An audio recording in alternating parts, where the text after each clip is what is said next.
Hey, I'm Annabelle, I'm a huge nerd, and I started my business Modular Realms making magnetic double-sided dungeon tiles. Ooh, and I'm Kate. I discovered poi when I was in a circus. I loved how it felt and I did my PhD studying its effects on health. And now I run a company, Spin Poi, that works with poi as a therapeutic tool. And today we're talking about Money! Oh God. Oh God. What is your relationship with money? Oh God. Okay, well, I still think money is evil. I say still because I fight it at every turn. I used to My think... vigilante name is Poor Girl.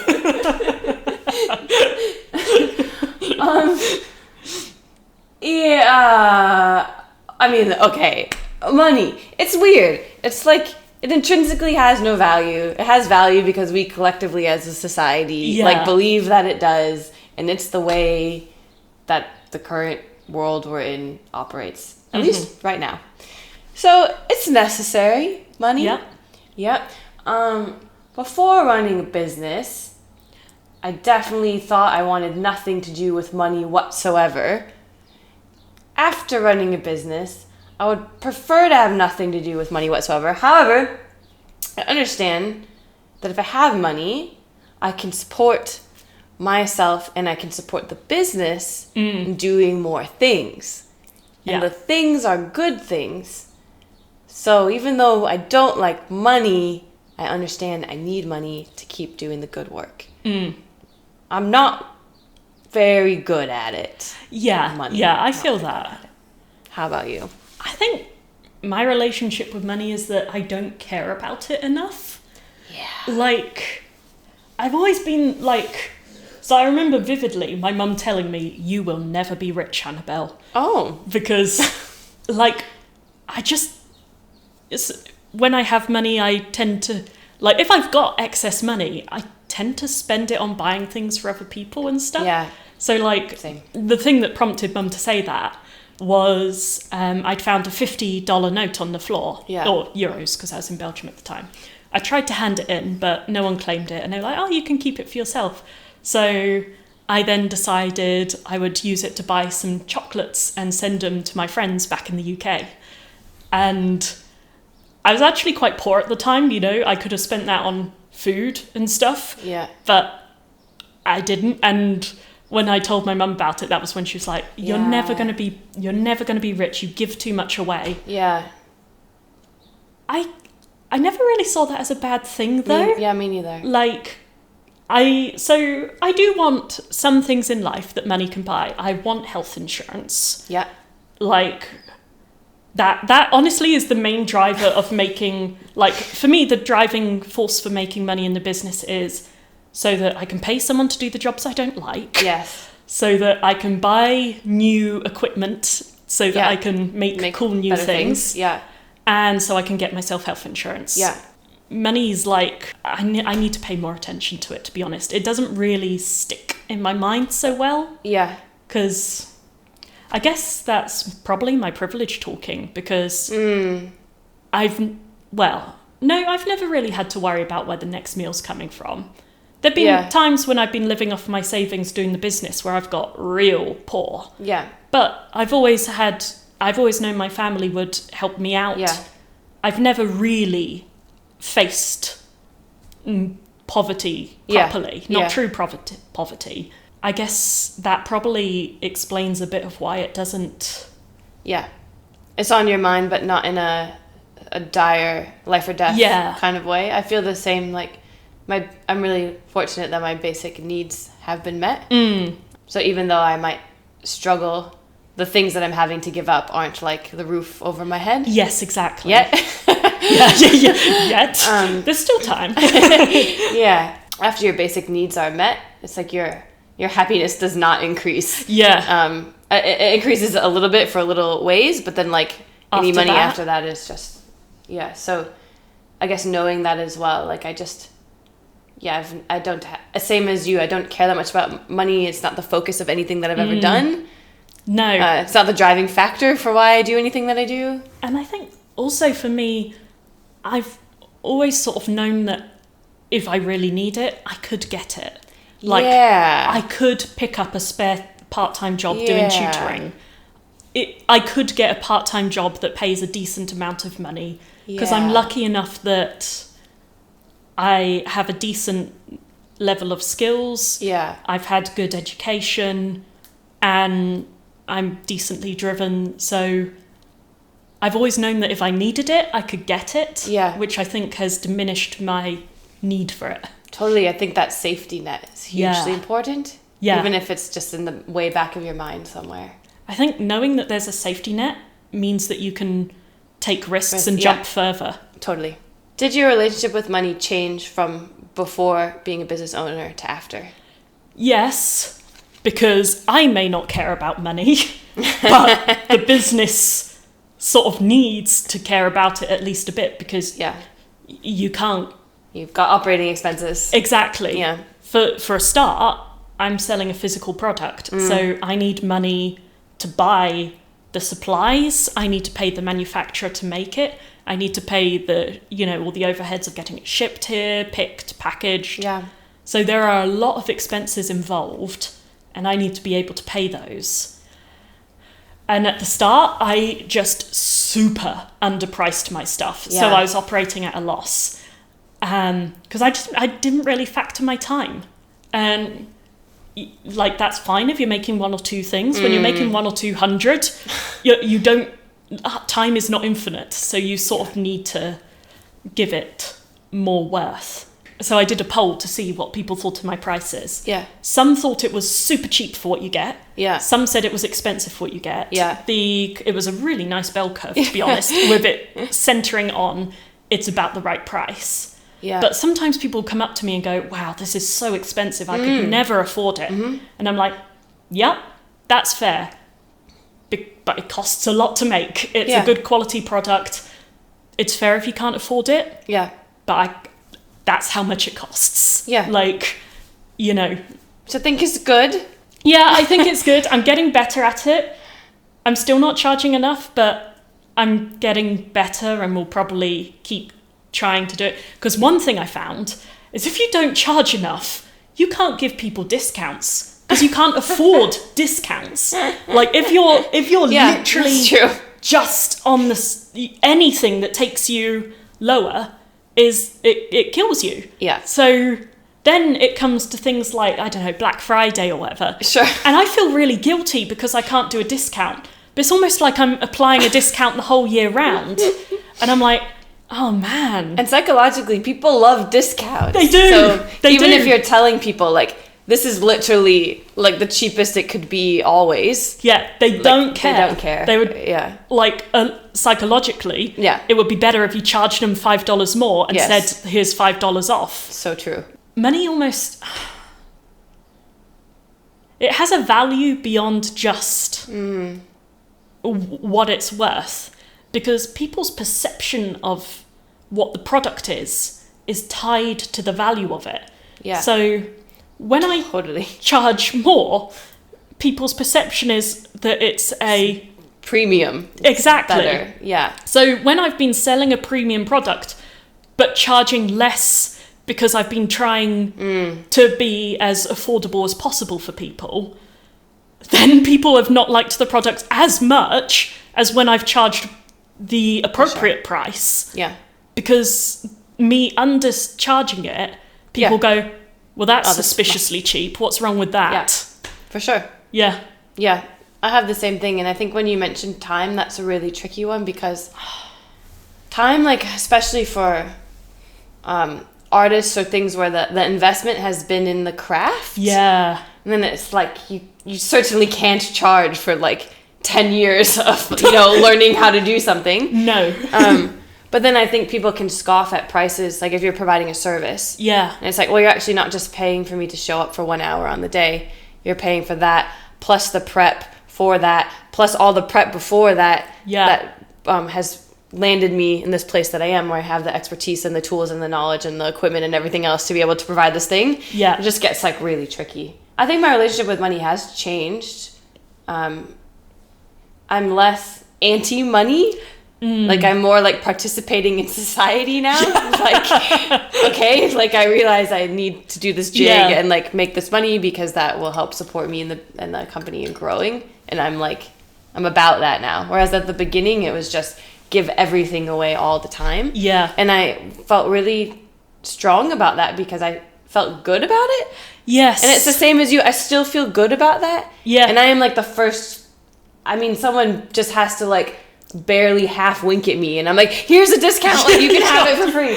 Like I still do that. But then I also believe like there are people that can pay and that want to pay. And that's a way they can show support to you.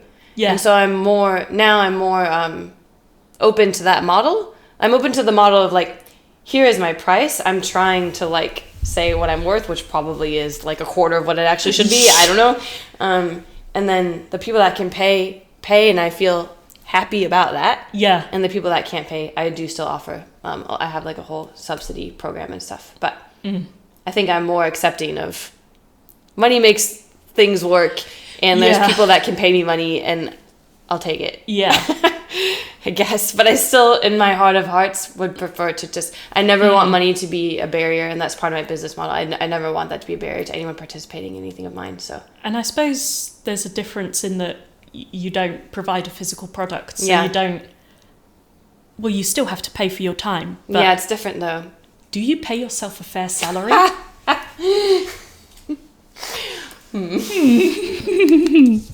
gonna go with... Oh, I mean, fair. This is a challenging question. Okay. What's fair? If someone... Do you pay yourself the salary that you would pay someone else to do the same level of work you do? Oh, no. Would you say to them, but it's fair to... No. But for yourself, it's like, well, I mean... Oh, yeah. Yeah. Okay, so based on that logic... No, definitely not. I could make more money working at the grocery store. Mm-hmm. Yep. The answer is no. Yeah. Do you pay yourself a fair salary? No. I mean, at the moment, I don't actually pay myself a salary at all. So pay yourself no salary. Yeah. So okay, it's an easy question to answer. Yeah. Hard no. At the start, when I had the first Kickstarters, I paid myself not a full salary because, the money was going on to making stuff, but I paid myself like drawings, so maybe like $500, maybe $1,000 every month. I think it was only $1,000 for a couple of months, but then like basically I paid myself enough to get groceries and things. Yeah, cover basic stuff. Yeah, and the rest I was living off my savings. Yeah. And then for the last year and a half, 2 years... I had a bit of a sort of difficult time with the business where I headed into burnout territory, basically. I understand. When you're doing everything yourself and people go, you're going to burn out. And you're like, yeah, I know, but there's no one there to help me and I can't pay anyone. Yeah. So I guess we'll just keep going until we can't. And then, I had... time where I was just really struggling to do anything because I was just broken. Yeah. And so I couldn't really pay myself because the business slowed down. Of course. And now I could pay myself, to be honest. Yeah. Right now I could. I've gotten over the last year the point that I could be. But I don't know if this is strategic or if I'm just like a masochist, but I'm trying to my idea is for the next like month or two, maybe 3, maybe 4, but for the start of this year I'm going to be continuing to sacrifice my salary because then I can put it towards other things for the business. And I'm hoping to have a Kickstarter in June. Nice. Touch wood. Not that I believe in that, but and I'm hoping that will be the one that kind of takes me from really hard grind to medium grind. Yeah. And then I'll be able to pay myself not a fair salary for the amount of work I do, but... a salary. Yes. Yeah. Yeah. I'll be because I'd really like to start putting something into my pension. Gosh, isn't that a thought? Yeah. Saving money. Yeah, I know, because I'm very aware that before I started the business, I'd saved a decent amount of money because I just didn't really spend it. Yeah. And now I don't really have any savings much left. Yeah. And I'm also like, with pensions, you're meant to start putting money into your pension early so that it accrues. And I'm like, I don't know. I worry that I'm being a bad adult. Yeah. But also, I think the gamble is worth the risk because I think I'm going to get there. Yeah. I believe that you're going to get there as well. I kind of do too. That's changed a lot in the last year. But I kind of think so too. Yeah. So now I feel more comfortable about doing this because I have a plan to get there. And I'm like, I'm going to take this bet. I think too, like, sometimes I get into that forever thinking of like, this is how it is now and it's going to be like this forever. But if you can get out of that, I mean, maybe it won't be like that forever because you don't achieve the thing, which is also fine. Then you'll do something else or something else will change. Like, so I guess that's where I'm at. It's like I'm not, this is not exactly the best financial place to be in, but also like this is just for now. And like the company is still growing and I'm okay with that. Do you keep giving stuff away for free? Why? What is wrong with you? That part's in capital letters. Yes, I'm an idiot. I'm not sure. Ditto. I was gonna say the way that I've dealt with discounts, which I think, because again, I have this thing about I don't want money to be a barrier, and so I have this like subsidy, this COHA program, and at first I had the level of discounts like it was this form like and it just said what do you want from the Spin Point shop, like what products or services, how much can you afford. It was like 0, 10%, 20%, all the way to 100%. And like, how is this going to help you or your community? So I did that for a while, and I felt really good about it. But a lot of people were asking for the 100% off. Naturally. And then, I don't know who it was, but someone was like, maybe you should just stop at like, 50% off or something. Which I guess goes back to what we were talking about, how people attribute value. If something's totally free, they're less committed to it, invested in it, whatever. So it currently goes to 70% off. That felt somehow fine to me. But I also have everything's 100% free from Modi. But that's in a little bit of an experimental phase. And I am already seeing that thing about, when something's for free, you're not very committed. So a lot of it's like courses that people can attend. And then because they didn't pay for it, they're just like, did I even sign up for that? Like, whatever. Yeah. So I might need to think more about that model. But in general, that program, I think is like giving me a framework around like I can still give stuff away, but it's not so willy-nilly. And the 70% off thing at least means some income is coming in, because if someone just asks me, I'm just like, here's the links, like whatever. I guess I'm a bit lucky in that because it's a physical product and I've got quite the overheads. Yeah. For me, I have I can't go below this. Like I can't. Yeah. And I've started kind of, my sort of rule with discounts that I'm trying out for myself now is that I'm allowing myself to offer goodwill discounts, but I can't do it if it's a detriment to the business. That sounds like a very good idea. Yeah, because the idea is that then if you continue paying the business so there's a business tomorrow, you can offer more discounts tomorrow is the sort of idea. And I don't know if this is just me being naive or delusional or what, but I don't know, I do believe there is a way to not prioritize money to allow people equal access to your services and to run a functioning, sustainable business. Like, I strongly believe in that. I might not have cracked the code entirely, although I have been like only doing Spinpoint for the past 4 years, and like I'm surviving. So I think it's possible, and I want to be a model for that. Yeah, if it is possible, I want to be a spokesperson for that. Oh God. Do you feel guilty about making money? Yes. Incredibly guilty. What is that? I get that too. Like, I feel very guilty about making money. And I know you need money in order to survive and do things tomorrow. And you can't do cool new things and offer cool new services unless you have the money to be able to create them. Yeah. But I feel so guilty about it. Do you think that's why we're not making a lot of money? I'm sure that's got a huge part. Yeah, like, what is huge contribution to it, yeah. When I talk with other business people, they're all good saying what the company's making and this and that. And some people are like so okay with making money. Do you know the amount of people that have said, however much it costs you to make, you should charge people 3 times that. And I'm like, 3? I know. And other people say, 5 times that or whatever. I know. Like, some people are so okay with making money. Yes. And I feel like I'm just like really at the other end of the spectrum. I do too. I don't know that I mind it. It's like I like the way that I am, but also I think I'm in the way of myself doing all the things. Yeah. And I would feel like deeply uncomfortable if I was like rich in any traditional sense. Yeah. Is it because we attribute making money with not being ethical? Good people? But then taking advantage of people?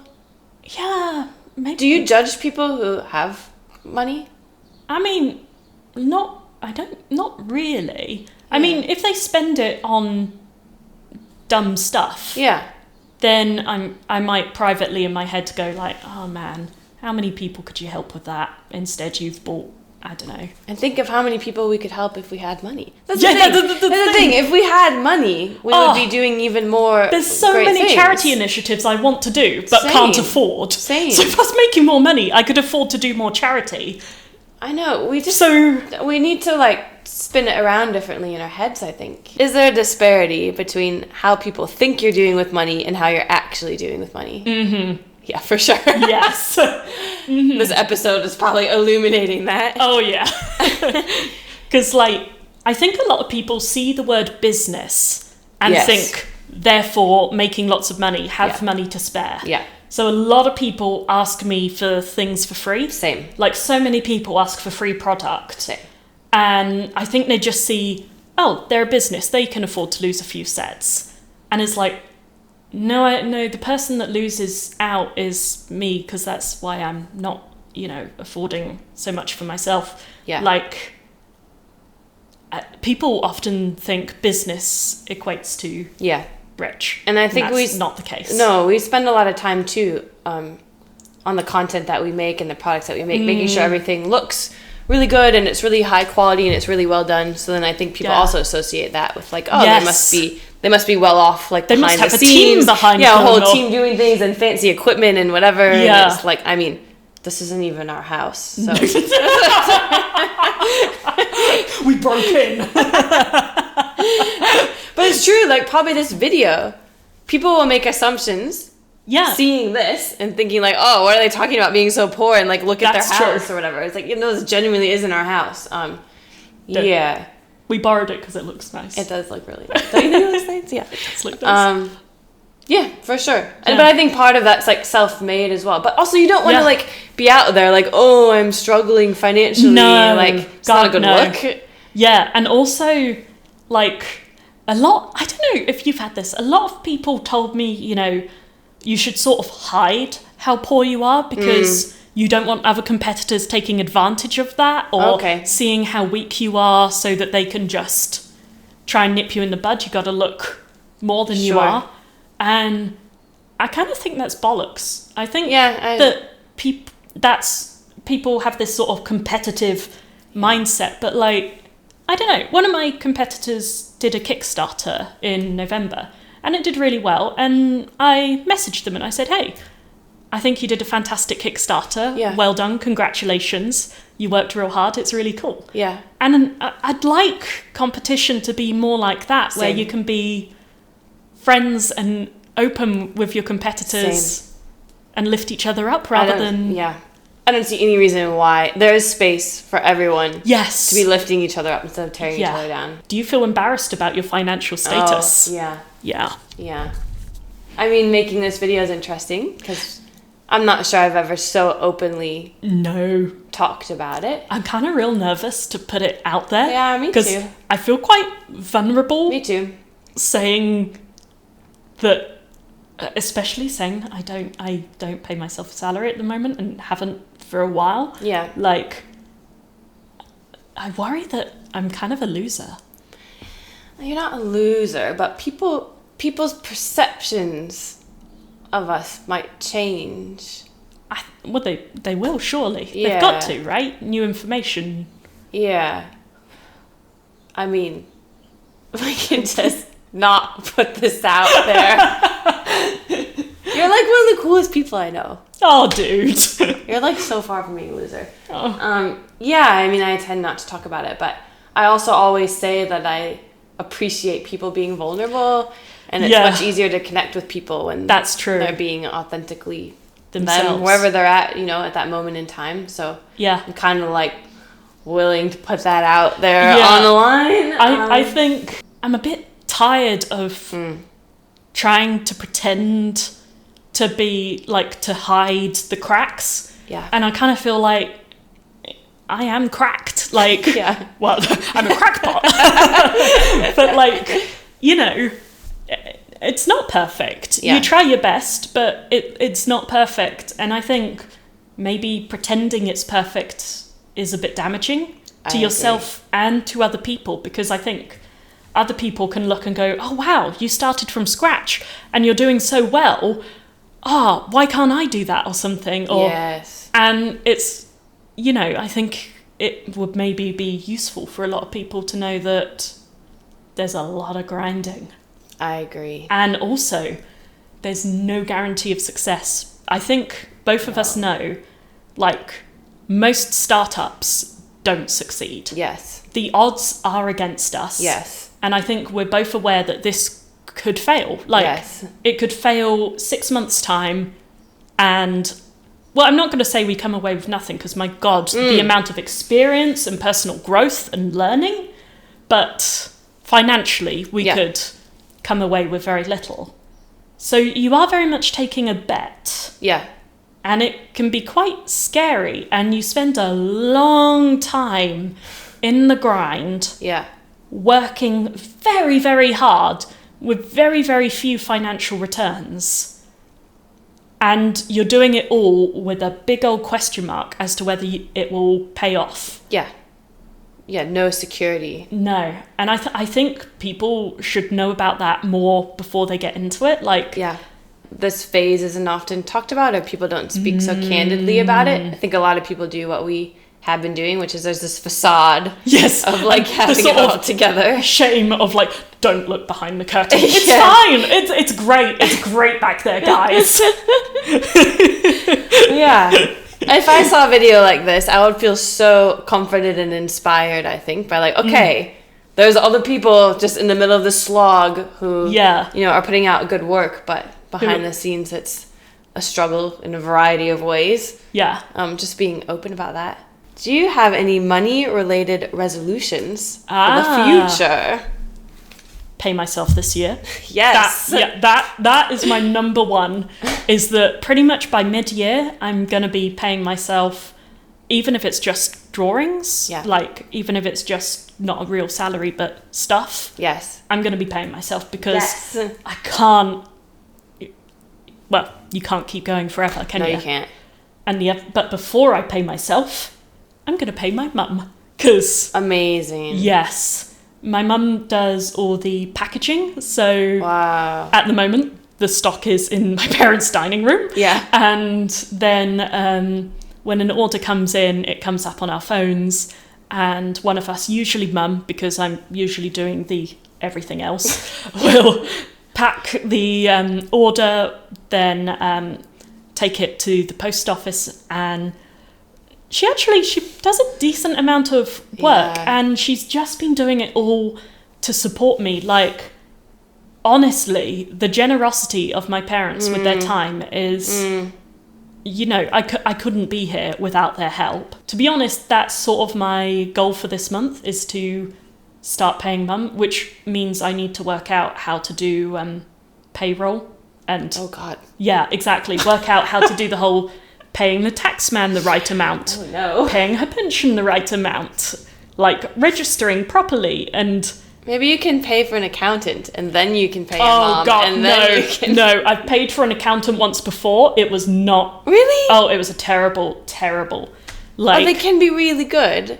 I did not. I had one that talked a lot of talk, No. took a lot of money, No. didn't really do much, and I ended up No. having to do a lot of the stuff No. myself, but paying like a couple of $1,000s for the privilege of doing it myself. Oh no. They were not good. I have an amazing... The only person that I consistently pay is an accountant. Ah. And he's great, but he's in New Zealand. But anyway, I was going to mention actually the same thing, which is I want to be able to pay back my parents. Again, really lucky. They've been supporting me with time, and they also helped me out with my PhD. Ah, that's cool. I still owe them. And That's also amazing. just like they're getting older, and you know, I don't feel comfortable that it's still this way around, where they're still, you know, sending me random gifts or money or bits and bobs. Like, I want it to be the other way around. Yeah. Now, or like yesterday. Yes. So I guess I don't have a timeline, but yeah, my goal is to be making enough that I can just like support them. Yeah. And whatever happens Yeah. in the future, like, you know, as they're getting older, whatever they might need. Yeah. That's really what I want to be able to do, first and foremost. I've got so many ideas and so many cool things I want to do. Yeah. And the thing holding me back is money. Same. And it's like, if the thing holding you back is something that you can fix by charging the appropriate amount, which so many people have told me that I'm charging too low. So many people. And it's like, if I just listened to all the advice being given to me, then a whole bunch of my problems would be solved. Do it, Annabelle. Do it. You're gonna do it. You are doing it. Yeah. We're doing it. I'm gonna do it. We're gonna hit stop on this video, and we're gonna right now. No, we're not. No, we're absolutely definitely not. You will do it. I'll hold you accountable. Yeah. And that's money. Money, exactly. Money can be used to buy goods and services. Amen.